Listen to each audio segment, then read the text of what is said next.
Okay, hi, hello everyone. It is very early in the morning again. Not as early as it usually is, but still pretty early. Please excuse me, I still don't have a new mic, and my old mic is still just mysteriously not working. I will get one as soon as I can. I'm looking to try and get an upgrade so that this doesn't happen again, I'm not gonna lie. The old one was really cheap. And it only lasted a few weeks, so clearly I should not get the same one. Okay, as you can see from the title, this video is going to be me talking about Star Trek characters that I headcanon as autistic. I would like to say a couple things before we start. First of all, what are my qualifications? I am autistic. I am professionally diagnosed. Because I know some of you will ask.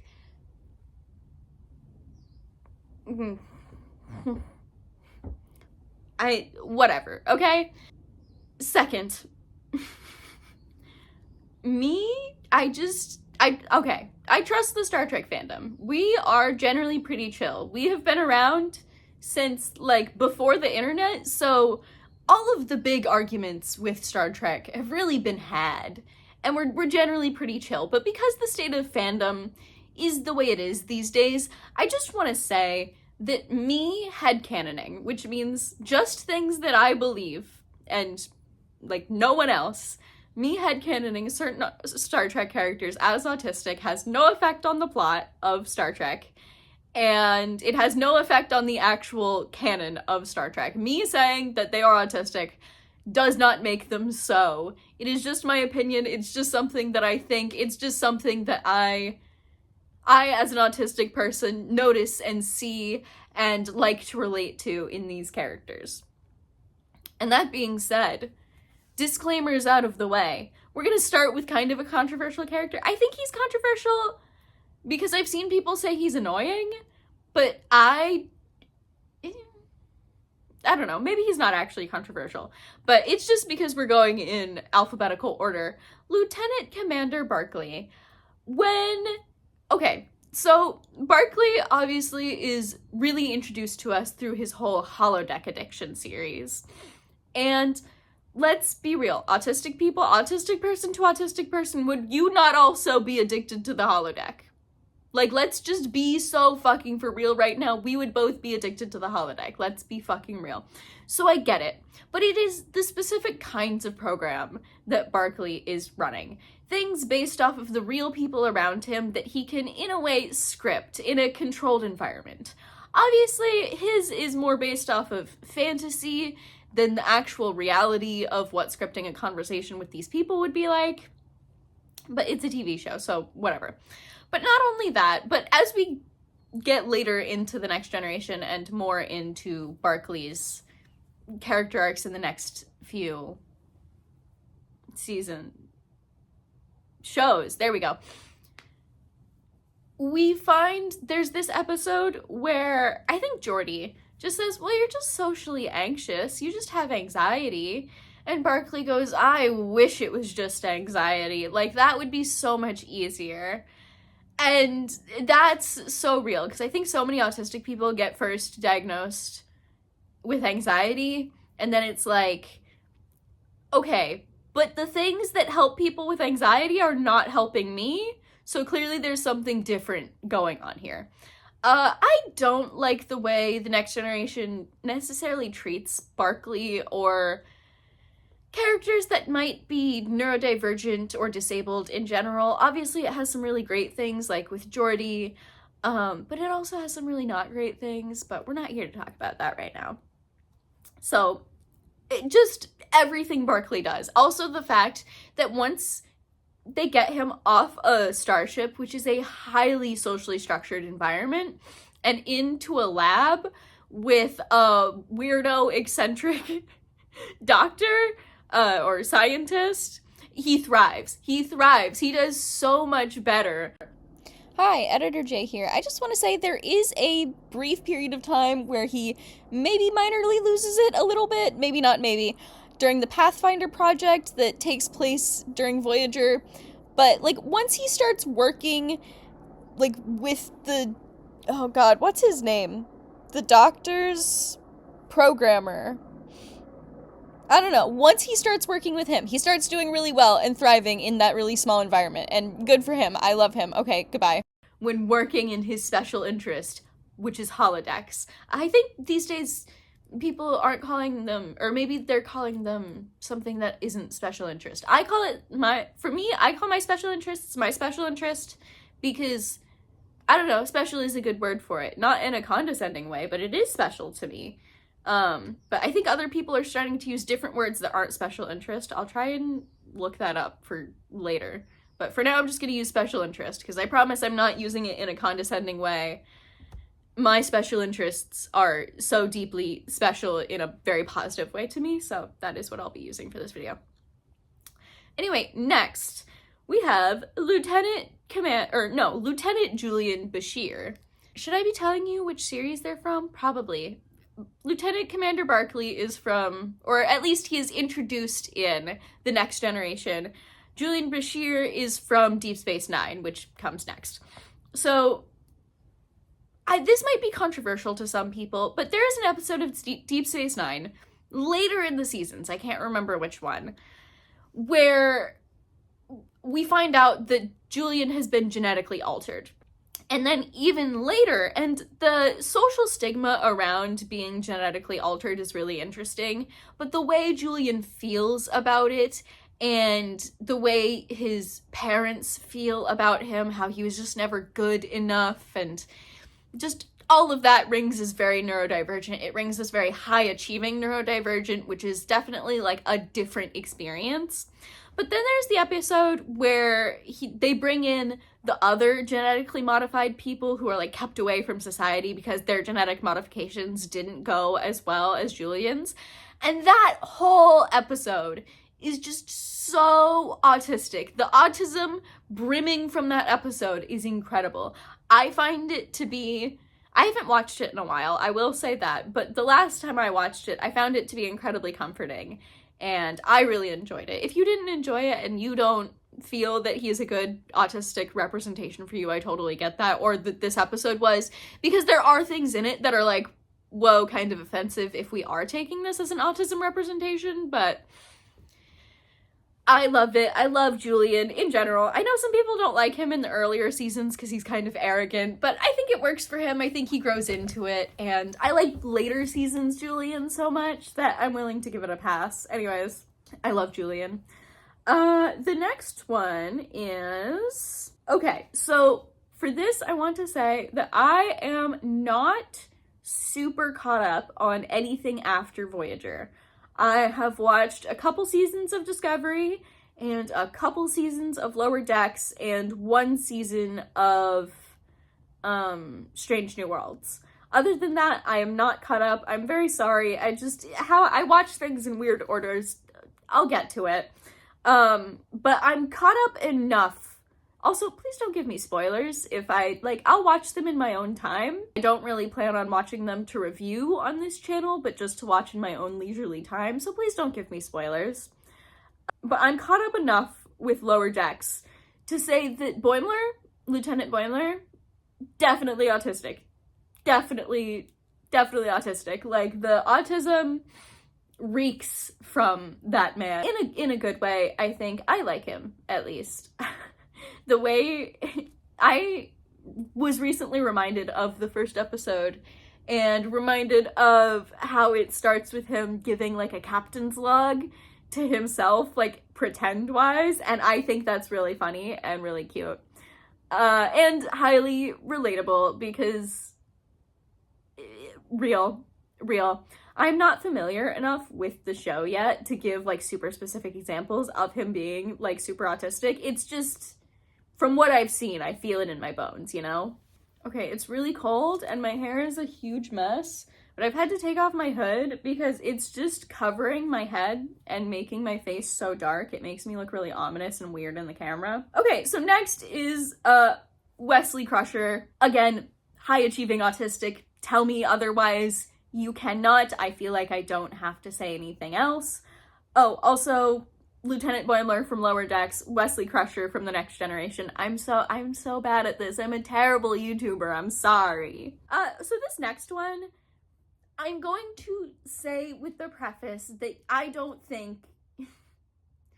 Okay, so this is a character, and I am specifically only talking about the character within the show Voyager and within those episodes. I am not talking about the real person he is based off of in real life, because he has been long dead and we can't know if that person was or was not neurodivergent. Could they have been? Maybe. Even likely. But we just don't have that evidence, and we don't have the materials to say that. So from Voyager, the holodeck character Leonardo da Vinci, highly autistic. He hates crowds. He has too many ideas. He can't stick to anything, but he loves them all so deeply. It's giving ADHD. He prefers to just stay in his dark little cave and work on his craft. And he has such big flights of fancy, and people are always making fun of him and telling him he's like, stupid or whatever. Yeah, I'm not gonna go too deep into that one because it's just a holodeck character in a few episodes. But also, did you guys know that he was played by John Rhys Davies? Because I found that out today, and I feel now that I should have figured that out. Like, now, looking back, it's so obvious. But I've watched Voyager so many times, and I literally just watched that arc, didn't fucking notice. How did I not notice? Anyways, next is, everybody say it with me now, he'll probably be in the thumbnail, Data from The Next Generation. Okay, I know some people have a problem with, like, making robots autistic, and I kind of do too. Data is my exception, because he's Data, and just everything he says and does, it doesn't feel robotic, it feels like a desperate need to understand. And to me, that is so relatable. And I watched The Next Generation, not for the first time, but again, around the time of, like, getting my official autism diagnosis. And I just found Data to be so relatable and so comforting. And it brought me so much joy to see someone that I perceived like myself portrayed in a way that was kind.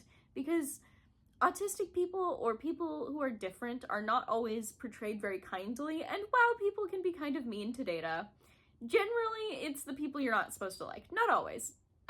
People often don't like Dr. Pulaski because she was mean to Data, and I get it. I don't like it when she's mean to Data either, but I do come around to her, especially because her relationship with Data improves, and she really does try. One of the most autistic episodes, and I want to say this with a understanding of intersectionality, because there's also some really offensive things in this episode, so it's kind of hard to watch, is the episode where Data is trying to figure out what funny is, and he's on the holodeck looking through, like, the holodeck's catalog of comedians. Some of the bits and some of the comedians he looks at are pretty offensive to other kinds of disabled people, and possibly even to autistic people, and just jokes that don't read funny today at all, and would not be acceptable on TV today at all, frankly. But the sentiment of the episode, Data's ethos of that episode, I just want to be, like, I just want to understand the joke. I want to join in with my friends. I want to be part of everything. Watching that episode after getting diagnosed with autism, it made so much in my life click into place for me.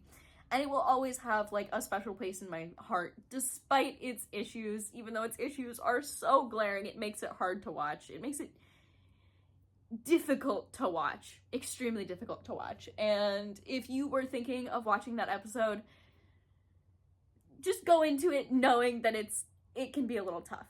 Anyways, there are so many other things that Data does, but that would have to be in its entirely own video because it's just everything. It's just everything. So next, let's move on to Ichib from Voyager. I know he's also, I think, on Picard, but I haven't watched Picard yet. Are all Borg autistic? No, but Ichib definitely is. Like, I think Ichib was like this before he was a Borg, in a way. Especially because, like, once he comes back to his village, and we know why they're all acting weird and sketchy, it's because they plan to send him back anyways, but none of them are too super shocked except for like some of the like his favorite foods and like things he liked and stuff like that, by the way he acts. And so I kind of think that Egypt was just always a little bit like that, and maybe a little bit of Seven of Nine's influence as well. The next one, I don't know if this is controversial, and I'm a little bit on the fence about it myself, so I could be talked in either direction, but Harry Kim from Voyager. I don't have anything in particular that makes him super, like, autistic headcanon to me, need him to be my autistic headcanon, but I could totally see someone headcanoning him as autistic because of how much of a rule follower he is and how strategically he tries to break the rules. He breaks the rules in a very strategic ways so as not to get in trouble, except for a couple times. And that, I guess, could be read as very autistic, especially if you're like a really strict rule-following autistic kind of person. But yeah, I don't actually have much to say about Harry. I could just see it. So I guess Harry is not my headcanon, but maybe someone's. Next also might be controversial, but I think that if you disagree with me, you're wrong. So people always talk about Data. People talk about Data. Data's autistic. Data has autism. Autism Data. The autism robot. No one ever talks about Geordi. Geordi is so autistic because the way he's not just joining in on Data's antics, he's having a good time.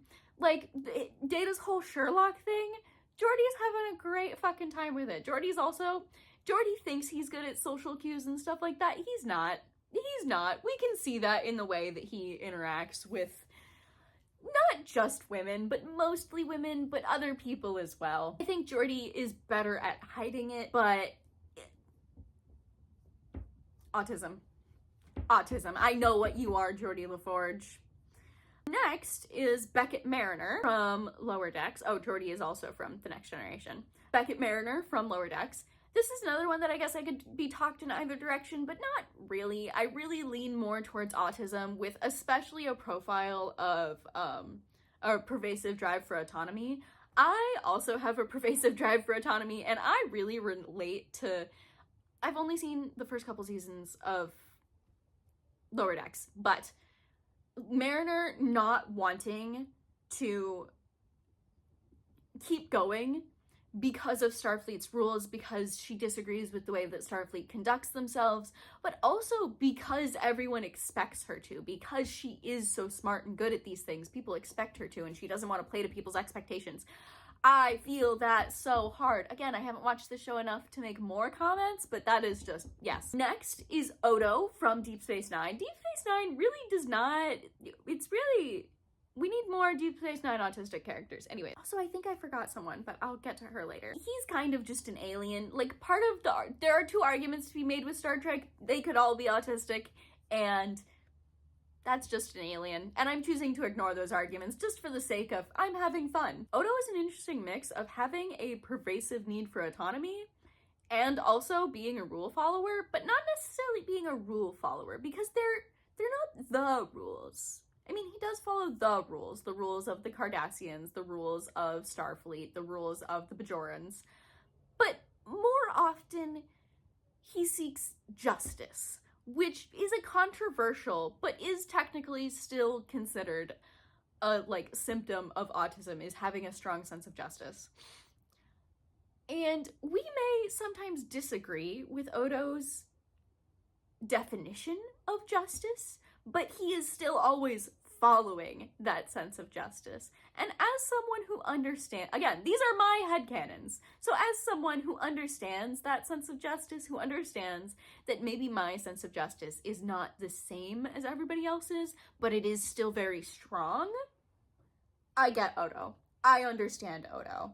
He is me, I am him, I am that funky, gloopy little man. Also, especially as someone who is gender fluid, he is made of fluid.